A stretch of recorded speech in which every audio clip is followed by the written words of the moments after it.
नमस्कार, मैं हूं अंशिता और आप देख रहे हैं आर्टिकल 19 इंडिया। टीवी वाले लोगों ने एक जबरदस्त किस्म का झूठ फैलाया है कि मोदी जी 18 घंटे काम करते हैं और उनकी सरकार तो खैर सोती ही नहीं है। लेकिन आज मैं आपके सामने एक ऐसा सबूत लेकर आई हूं जिससे साफ हो जाएगा कि मोदी सरकार चाप कर खाती है और दबा कर सोती है। निठल्लेपन की इंतहा है, वो भी तब जब मामला न्यायपालिका का हो और न्यायपालिका में भी कोर्ट के सबसे बड़े जज का। कहानी सुन लेंगे तो आपकी समझ में नहीं आएगा कि मोदी जी के 18 घंटे काम करने वाले फर्जीवाड़े का क्या करना है। ये सरकार के महिला विरोधी होने का भी दुर्दांत उदाहरण है। पहले एक लाइन में कहानी सुन लीजिए, फिर इसके विस्तार में जाएंगे। एक हाईकोर्ट के चीफ जस्टिस हैं, उनके रिटायर होने में केवल एक दिन का समय बचा हुआ है, लेकिन मोदी सरकार ने आज तक चीफ जस्टिस के तौर पर उनकी नियुक्ति का नोटिफिकेशन जारी नहीं किया है।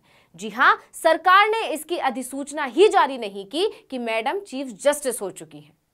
आपको हैरानी हो रही होगी, होनी भी चाहिए, लेकिन यही सच है। यही मोदी सरकार के काम का तरीका है, फाइल दबाकर बैठी रहने वाली एक निठल्ली सरकार के काम करने का तरीका। अब जरा ठीक से सुनिए ये कहानी। हिमाचल प्रदेश हाईकोर्ट की एक्टिंग चीफ जस्टिस यानी कार्यकारी मुख्य न्यायाधीश हैं जस्टिस सवीना। उन्हें 21 जनवरी को हाईकोर्ट का चीफ जस्टिस बनाया गया था। 8 फरवरी को सुप्रीम कोर्ट के चीफ जस्टिस डीवाई चंद्रचूड़ की अध्यक्षता वाले कॉलेजियम ने पटना, गुवाहाटी और त्रिपुरा हाईकोर्ट के नए चीफ जस्टिस के नामों के साथ ही हिमाचल प्रदेश हाईकोर्ट की चीफ जस्टिस के तौर पर जस्टिस सवीना का नाम भी केंद्र सरकार को नोटिफाई करने के लिए भेजा था। बाकी के तीनों नामों को उसने नोटिफाई कर भी दिया, लेकिन जस्टिस सवीना का नाम रोक लिया। क्या यह महिला विरोधी मानसिकता को नहीं दिखाता है? जस्टिस सवीना कोई मामूली जज नहीं है। आपको बता दें कि वो देश के किसी भी हाई कोर्ट की सबसे सीनियर जज हैं और देश के सभी वरिष्ठतम यानी सीनियर मोस्ट जजों में से एक हैं। बावजूद इसके मोदी सरकार ने चीफ जस्टिस के तौर पर उनके नाम का नोटिफिकेशन 3 महीने तक जारी नहीं किया और अब तो उनके रिटायर होने में केवल एक दिन का समय बचा हुआ है। जैसा कि हमने ऊपर बताया, वो 19 अप्रैल को रिटायर होने जा रही हैं। अगर बिना नोटिफिकेशन के जारी हुए वो रिटायर हो जाती हैं तो उन्हें पूर्व चीफ जस्टिस के तौर पर मिलने वाली पेंशन, भत्ते और दूसरी सुविधाओं के लिए अलग से एक लड़ाई लड़नी होगी। क्यों ना माना जाए कि ये ऐसा इसलिए किया गया है कि जस्टिस सवीना एक महिला है और ऊपर से मुसलमान। और इस देश में मुसलमानों को लेकर जो माहौल मोदी सरकार के मंत्री जिस तरह के संविधान विरोधी घटिया बयान देते हैं, उसे देखते हुए इस तरफ ध्यान जाना लाजमी है। और अगर ऐसा नहीं है तो फिर सरकार को मान लेना चाहिए कि वो फाइल पर जानबूझकर बैठी हुई है। काम करना उसकी प्राथमिकता में ही नहीं है। यहाँ एक और तथ्य का जिक्र करना जरूरी है। जस्टिस सवीना की बेटी हत्या के आरोपों का सामना कर रही है। उन पर राष्ट्रीय स्तर के शूटर और वकील सुखमनप्रीत सिंह उर्फ सिप्पी सिद्धू की हत्या के आरोप हैं। 2015 में जब ये आरोप लगे तब justice Savina Punjab and Haryana high court की जज थी।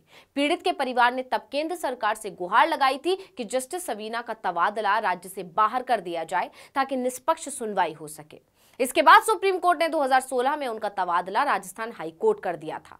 हालांकि तब सुप्रीम कोर्ट ने इसे एक सामान्य तबादला प्रक्रिया का हिस्सा बताया था।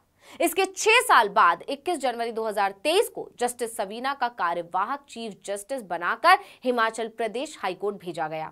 इस दौरान उन्होंने सैकड़ों सुनवाइयां की और दर्जनों फैसले सुनाए, लेकिन बावजूद इसके केंद्र सरकार ने चीफ जस्टिस के तौर पर उनके नाम का नोटिफिकेशन जारी नहीं किया है।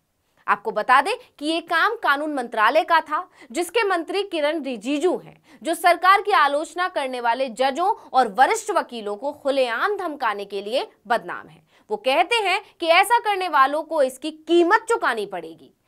सुप्रीम कोर्ट के साथ उनका 36 का आंकड़ा है। खासकर डीवाई चंद्रचूड़ के चीफ जस्टिस बनने के बाद से उनकी बौखलाहट साफ नजर आती है। बावजूद इसके एक चीफ जस्टिस के नाम का नोटिफिकेशन जारी ना करना हैरत अंगेज है, क्योंकि जस्टिस सवीना ने जितनी भी अदालती कार्यवाहियों में हिस्सा लिया होगा उन सब में उनके नाम के साथ चीफ जस्टिस लिखा होगा।